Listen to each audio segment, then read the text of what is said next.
नारायण भाऊ हरिभक्तपरायण नारायण भाऊ मंडलिक आणि काका भाऊ मस्के ते दोघं राहिले. मला उशिरा जरा ध्यान आलं म्हणून असू द्या. हा बरेच बरं आता म्हणून भाऊचं का आता भाऊचं काय नाव भाऊचं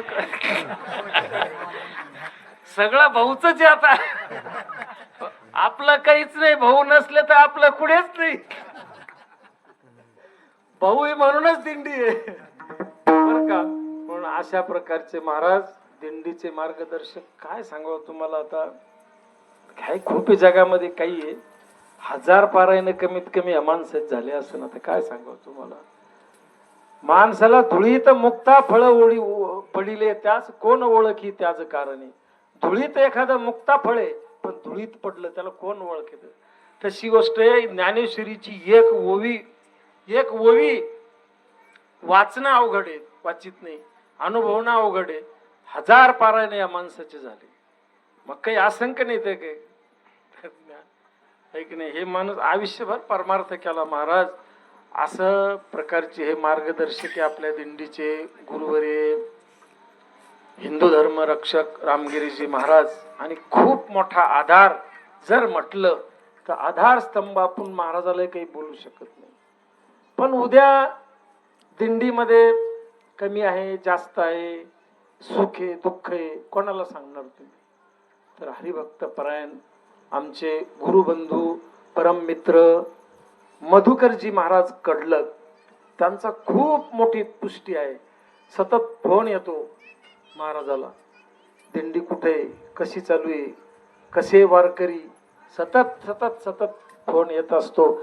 अशा प्रकारचे आपले मधुकर महाराज कडलक. त्यांच्या मार्गदर्शनानेच म्हटलं तरी चालत दिंडी बरं का. त्यांच्या मार्गदर्शनाखालीच आम्ही सगळी काम करतो. भाऊ असन हरिभाऊ महाराज असन मी असन म्हणून सगळे तुम्ही वारकरी आहे ना तर वारकऱ्यासारखं जीवन जगा बरं का. तुम्हाला सांगतो एखादा नवीन घरामध्ये आपण गेलो तर त्यांच्या किचन पर्यंत जायचं. कारण कोणाचा स्वभाव तुम्हाला माहित नसतो.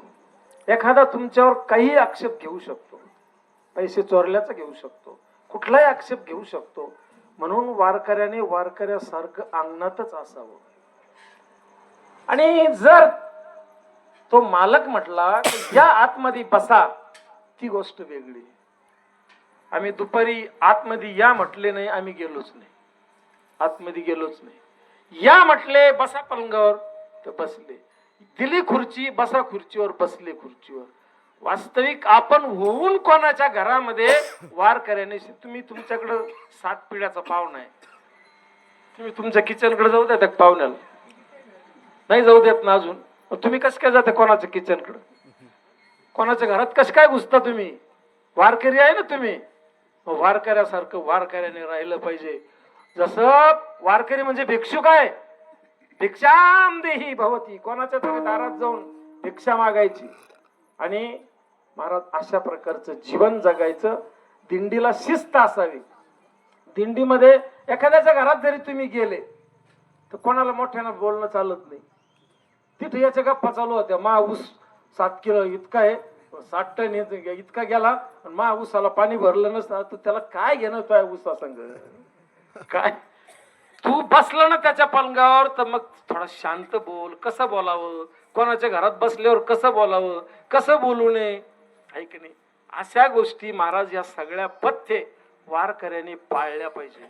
आणि दुसरी गोष्ट असे जर दिंडी चालकाचं जर ऐकायचं नसेल तर दिंडीत येऊ नये. काय दिंडी चालक हा मार्गदर्शक असतो. त्याच्या इशाऱ्यावर सगळी दिंडी चालते. आणि दिंडीला जर आपल्या शिस्त पाहिजे असेल तर दिंडी चालकाच्या संदेशच त्याने ऐकला पाहिजे. विठ्ठला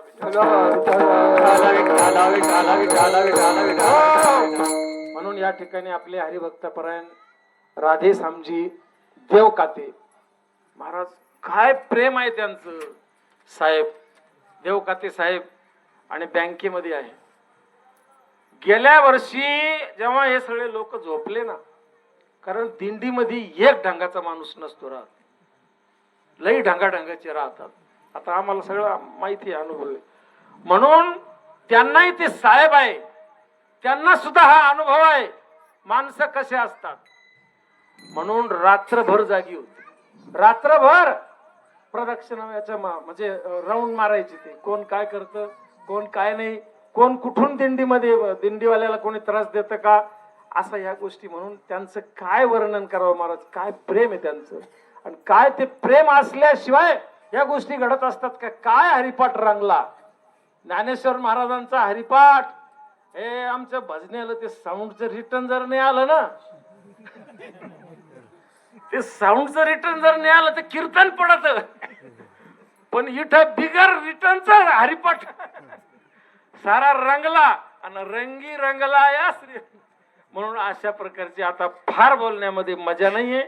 म्हणून महाराज आता या ठिकाणी भोजन प्रसाद होईल, मस्त आराम करा आणि सकाळी इथूनच स्नान करायला जाता येईल ना साहेब, इथूनच स्नान करा आणि परत इथंच तुमचे कपडे, फक्त स्नानाला जाण्याच्या अगोदर तुमचे कपडे काढून घ्या.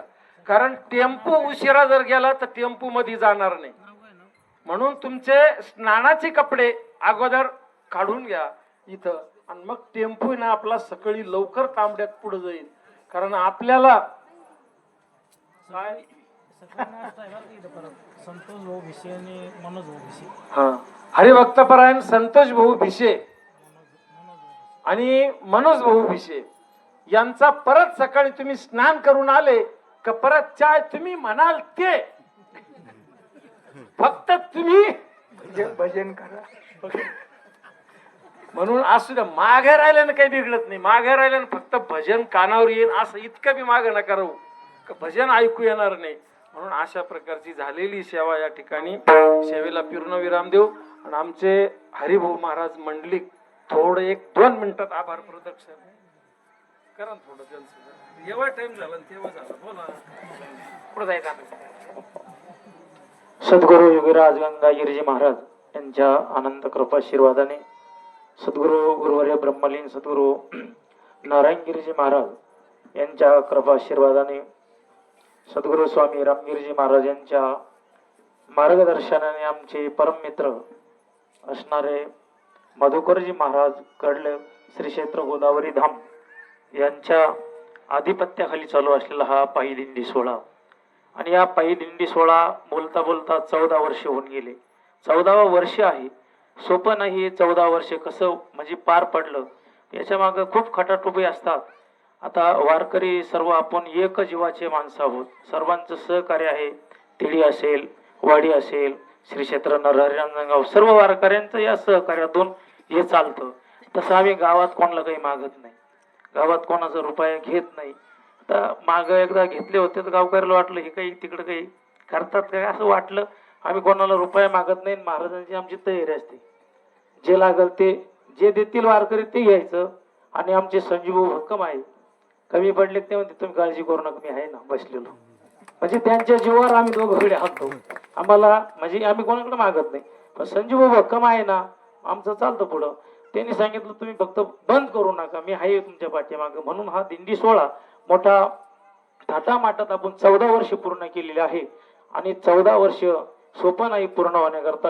आणि 14 वर्षात नरसिंह भगवंताची एवढा कृपा आहे, एवढं क्षेत्र आहे तुमच्या आमच्यावरती का 14 वर्षामध्ये अजून कोणालाही काहीच भगवान परमात्म्यानं कोणाला काटा सुद्धा घुसून दिला नाही. ही भगवंताचा आपल्याला आशीर्वाद आहे. म्हणून आणि या ठिकाणी आपण आलेलो आहे देवकाते साहेब. योगायोग आपल्याला खूप असे प्रेमाची माणसं भेटत गेली, इथून तिथून प्रेमाची.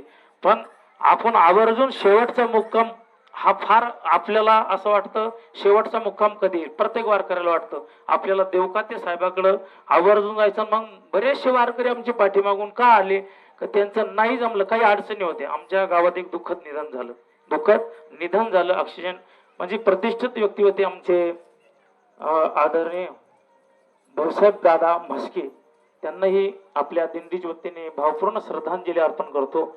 आणि त्यांचा आज 13वा होता आणि 13वा करून बरेचसे आमचे पोलीस पाटील असेल, कैलास भाऊ असतील, आमचे बाबासाहेब पाटील म्हस्के असतील, काळुंके पाटील असतील, असे बरेचसे वारकरी आज या ठिकाणी आवर्जून आले. आमचे बबनराव पाटील म्हस्के असतील, सर्व या ठिकाणी आवर्जून या ठिकाणी का आले, तर त्यांचं सुद्धा या देवकाते परिवारावर मोठं प्रेम आहे. कारण दरवर्षी ते पायी येतात, पण त्यांनी सांगितलं नाही जमलं, पण 13व्याच्या दिवशी आम्ही नक्की येऊ 13वा झाल्यावर, म्हणून ते सुद्धा या ठिकाणी सर्व या ठिकाणी हजर झालेले आहेत. काही तिडीचे वारकरी या ठिकाणी आज आलेले आहेत. सर्वांना धन्यवाद देतो. आणि ज्यांनी सुंदर आता या ठिकाणी भोजनाचं निवेदन केलेलं आहे, महाप्रसादाचं निवेदन केलेलं आहे, आदरणीय हरिभक्तपरायण राधेश्याम देवकाते साहेब. कारण सद्गुरु गंगागिरीजी महाराजांचं एक ब्रीद वाक्य आहे, देने को अन्नदान, लेने को हरिनाम, तरने को लिंता और डुबने को अभिमान. या युक्तीप्रमाणे सद्गुरु गंगागिरीजी महाराजांनी जी म्हण घालून दिलेली आहे, द्यायचं असेल तर अन्नदानच द्या. म्हणून त्याप्रमाणे आज देवकते साहेबांचं या ठिकाणी सुंदर सर्व वारकऱ्यांकरता अन्नदान आहे. आणि त्यांना आपल्या भगवान परमात्मा, नरसिंह भगवान परमात्मा या परिवाराला उदंड आयुष्य देऊ आणि अशीच त्यांच्या हातून, या परिवाराच्या हातून भगवान परमात्मा अशीच वारकऱ्यांची अखंडित सेवा घडो, हीच सद्गुरु गंगागिरीजी महाराज, गुरुवर्य नारायणगिरीजी महाराज आणि गुरुवर्य स्वामी रामगिरीजी महाराज यांच्या चरणी प्रार्थना करतो आणि थांबतो. ज्ञानेश्वर